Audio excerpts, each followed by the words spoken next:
Fallout from the Republican primary and chaos at the Mexican border. Let's get dialed in.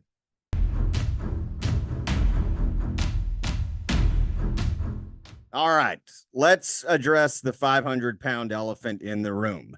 It would appear that I was rather handily defeated in my re-election campaign for Jefferson County Precinct 25 chairman last Tuesday night in the Republican primary.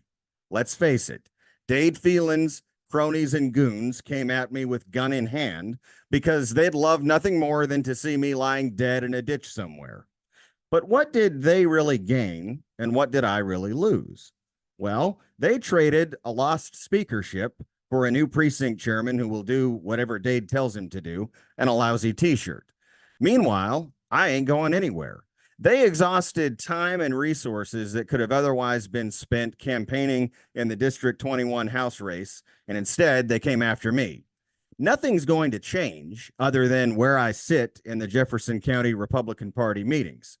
As I stated, I'm not going anywhere. I'll still be just as vocal, just as active, and just as strong as ever. In fact, my resolve and my commitment to continue fighting has never been stronger. I will continue standing up for the conservative Republican priorities in our Texas legislature. I will continue standing up for candidates who are going to advance our MAGA agenda. And together, we will turn Jefferson County crimson red. Well, you've probably seen him interview on many occasions on Newsmax and Fox. Carroll County Sheriff Thaddeus Cleveland is an Air Force veteran and former Border Patrol agent who's fighting the invasion at our southern border every day. Sheriff Cleveland joins me now. Sheriff, welcome to Texas Talkin. Howdy, Shiloh. Thanks for having me. Of course, I'm not sure if you remember when we first met back at Tanglewood, wasn't it? Yes, sir. Houston. Tanglewood there in Houston. We did a little speaking event. So, hey, glad you finally had me on. I see your stuff on TikTok and Facebook. So I appreciate it. Thanks for the opportunity. Well, I appreciate what you're doing on a daily basis, Sheriff, and that's what I wanted to ask you about first. What are you seeing right now down on the border? Well, so I have to back up a bit to give you the full picture and the full scope. And again, I grew up in Sanderson. This is Carroll County's my home. It's where I grew up. It's where I graduated high school. As you mentioned, I was in the Air Force. I got out of the Air Force to go into the Border Patrol. Spent 26 years in the U.S. Border Patrol, and I'd still be there. Unfortunately, though, we lost our sheriff. Santiago Gonzalez Jr. had been a 30-year veteran of the United States Border Patrol and suffered a heart attack at the age of 55. I had the time to retire, and I knew it was time for me to take care of the community that had taken care of me as a kid. I was raised by my grandmother here, and so many families treating me as if I was one of their own. But getting back to, I took over sheriff almost 2 years ago now, and we haven't missed the beat, if you will. I mean, it's been busy. So I want to give you some historical perspective. So historically, the Sanderson Border Patrol station that's here in Sanderson, we're historically the busiest station between El Paso to Del Rio. And we historically would only have about 1,000 apprehensions a year, which is a drop in the bucket compared to other places along the border outside that 600-mile stretch of border. And the reason we don't have a lot of activity out here in the Big Bend sector is because of the infrastructure south of us in Mexico, as well as infrastructure north of us to get people who cross out of the area. So we just don't have a lot of activity out here. But I'll tell you, since this administration took over, the first year, every number I'm going to give you is compared to the last year of President Trump, fiscal year 20. So fiscal year 21, under President Biden, we had a 289% increase in illegal alien apprehensions. And with that, and I can pull the number up for you, but our gotaways, they typically mirror those apprehensions, usually just a little bit more. And just to clarify, so our viewers understand, what is a known gotaway? A gotaway is so the only solid number I can give you is apprehensions. A gotaway is an educated, I won't say a guess, but it's an educated number, meaning it's not just willy-nilly that we pull it out of the air. It's from groups that agents, what we call cut, when an alien crosses a piece of the earth and leaves footprints, we get a count from that. Camera detections, radar detections, all of that goes into areas of, or what we call a gotaway. And then we have the unknown. So out here in my area, the county is 54 miles, but the Border Patrol is responsible for 91 miles, a small portion of Brewster County. So when you have 50 agents and when you factor in annual leave, sick leave, days off, that whittles down to about 3 or 4 agents a shift. So when you have 91 miles, there's a lot of areas that people cross that we just don't detect. Sure. But I want to get back to that number for you, the facts, if you will. Yeah. So that second year that President Biden was in office, compared to the last year of President Trump, 418% increase in illegal alien apprehensions. That is insane. Last year, fiscal year 23, it did drop, but it was still 188% increase in illegal alien apprehensions compared to that last year of Trump. So we may have seen a slowdown, but it was still significantly higher than what we typically see. So to give you those in terms of actual numbers, again, historically around 1,000 apprehensions. That first year was 5,700 apprehensions. Second year was 7,400 apprehensions, and the last year was just over 4,000. So again, you take a county like mine, the 10th largest county in the state of Texas, and a population of 800. Most of the year we're outnumbered by illegal aliens than there are actually residents. But what we see here is totally different than what you see in Eagle Pass, El Paso, Lukeville, and San Diego. What we have here are people that still want to abscond. They want to cross the border undetected. They cross typically at dusk or hours of darkness. They like to walk at night and then rest in the day. And they're predominantly Mexican males, very few women, and even fewer juveniles. And typically when we have juveniles, they're accompanied with a family member. But these are people that are going to predetermined locations throughout the United States. We get a lot that are going to Houston, and from Houston they'll be sent out to the other locations. But that's what we typically see here. Something I forgot to mention, and if you need to interrupt me anytime, I can get long-winded. But deaths. So historically, we'd have about 1 death a year. This last 3 years, we've recovered 37 deceased individuals that have crossed our border. Well, that's a substantial, significant increase. We know 100%. Any objective observer would call this a catastrophic problem. And so my question to you, Sheriff, is what do we do to address it? What do we do to solve it? And I'm glad you said catastrophic, because I got away from calling it help me with the word. I had it and I lost it again. It's a catastrophe now. It's no longer a crisis. It's a catastrophe. Yes. But no, to solve it's simple. And again, we're dealing with two different things. We're dealing with the asylum seekers, but what I deal with are those that still cross our border illegally. So I'm going to touch those in two different spots. So when we talk in terms of the asylum seekers, look, President Trump did it easily, swiftly, and it made a huge impact. He had caravans looking to come to the U.S. He had people that were starting to get to the border wanting to claim asylum. And what he put forth under the Migrant Protection Protocol, the MPP, or Remain in Mexico, was extremely effective. Not only was it a deterrent, but it also made those people wait in Mexico for their asylum hearing. It didn't allow them to come to the United States, to be given a notice to appear, and then released in the United States to where they'll never be seen again. And that's what we're experiencing right now. The vast majority of the people that are given an NTA, the millions that have crossed, will never show back up for their asylum hearing.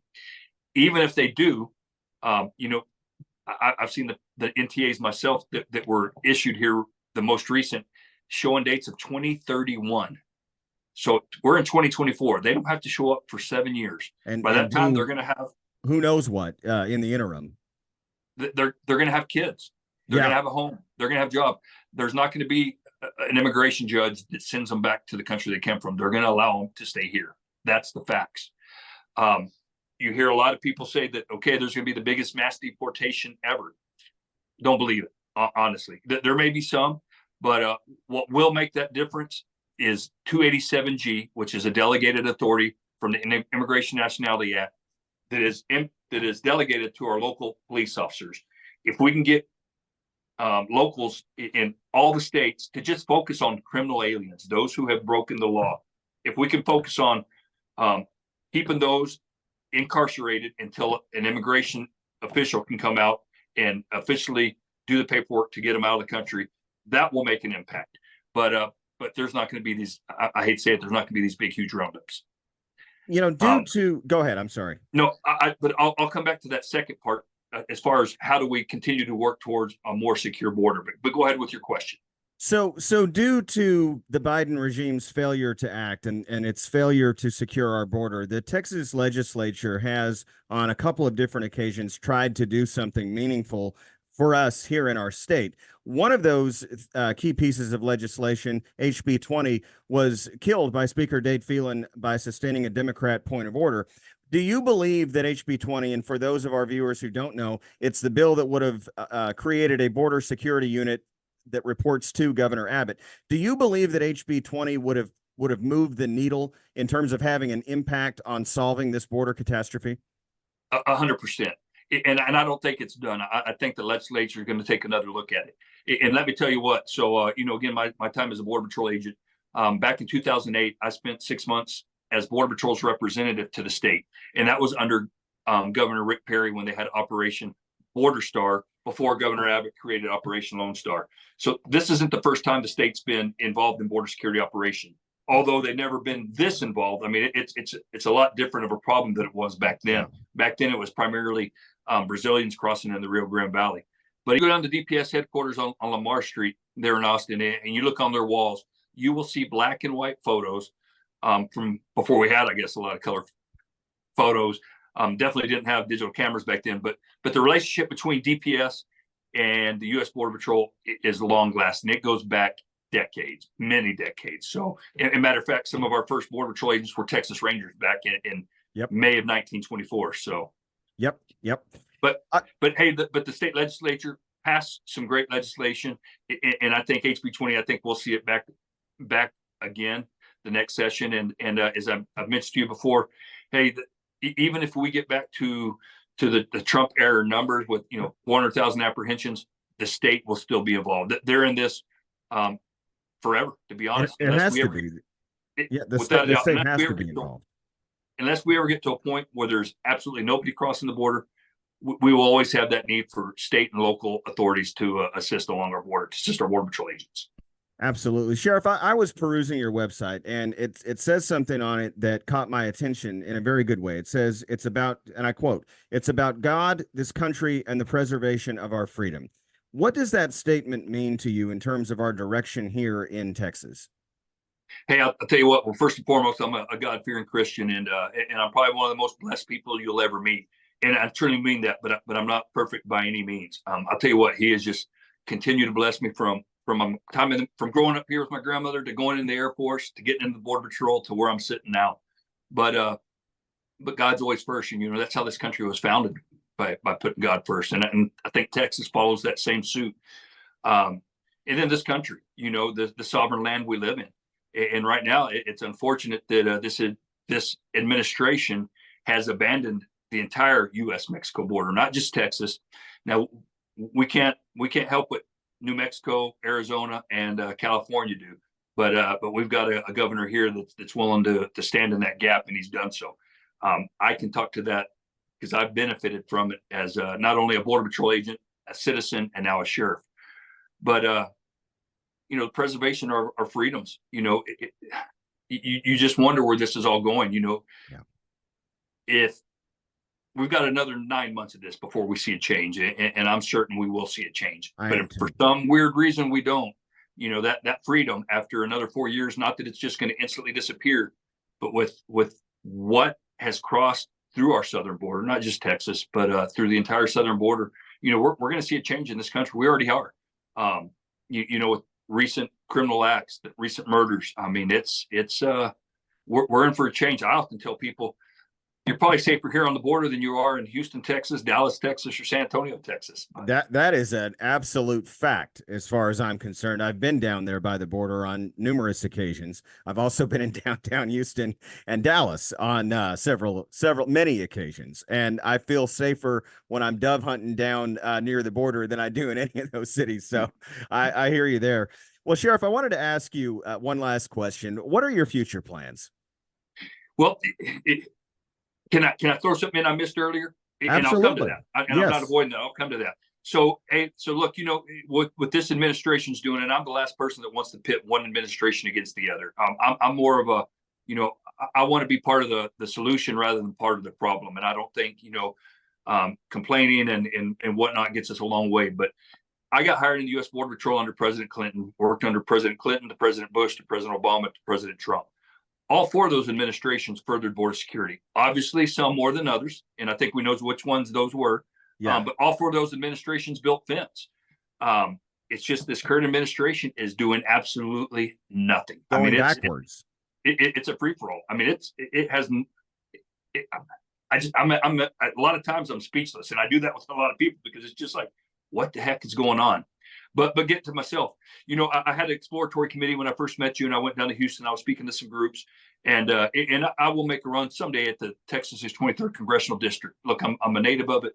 I'm a veteran, career border patrol, now a border sheriff or a Texas sheriff. Mm-hmm. But I was actually down tracking a group of illegal aliens down by the Rio Grande River. And I'll tell you what, that just this country, it speaks to my heart, and that river speaks to my heart, when you grow up out here around it. And I was down there, I was like, do I really want to give this up right now for that? And I realized from this position as sheriff, and you've mentioned, I've been very fortunate to get some media attention through Fox, Newsmax, News Nation, and people like yourself who are putting stuff out there about the border.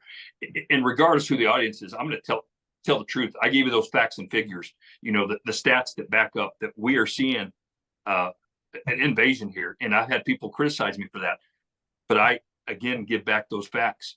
So I realize I can do more for Texas from this seat. I can do more for America, for my former agency, U.S. Border Patrol, and then for fentanyl families, because I tell you what, no one's suffering more than those families who have lost loved ones to fentanyl poisonings. It's continuing to cross our border. If you look what they had, it was about a week and a half ago in Eagle Pass, 3.5 tons of methamphetamines was seized at the port of entry. What was the street value? I don't remember the street value, but we've never, that was a record breaking seizure. So that was the epicenter of what was going on with all these asylum seekers. So just imagine how much actually made it through when we were focused on those crossing our border. But Absolutely. The left will tell you that it's coming through the ports. The right will tell you that it's coming between the ports of entry. They're both correct, but it doesn't matter where it's going. Or where it's coming through. It shows that we still have a weak and porous border. But I can do more for those things that I just outlined. Being sheriff, I want to continue doing this, and then when the time's right, I'll look at possibly making that run for this district that I call home and have called home for over half my life. Well, Sheriff, we need more men like you in Congress. So if you run, I really would love to see that at some point. I want to thank you for taking time to come on tonight and talk to our viewers. It's been a great interview. I really appreciate the perspective, the unique perspective, really, that you bring to the table. So thank you. Shiloh, thank you for that. And let me tell you what, man, I open invitation to you. Come out, maybe do a show from here, or at least go see the border, do some documentation. Would love to show you what it looks like out here. And I'm going to take you up on that. This is the roughest, toughest, most unforgiving portion of the U.S.-Mexico border right here in Terrell County. So come out, let me take you around, kind of show you what we do, and give you a unique perspective firsthand. I will take you up on that. I appreciate the offer, and I will definitely take you up on that. Well, Sheriff, may God bless you, and may God continue to bless the great state of Texas. Thank you, Shiloh. God bless you. Adios.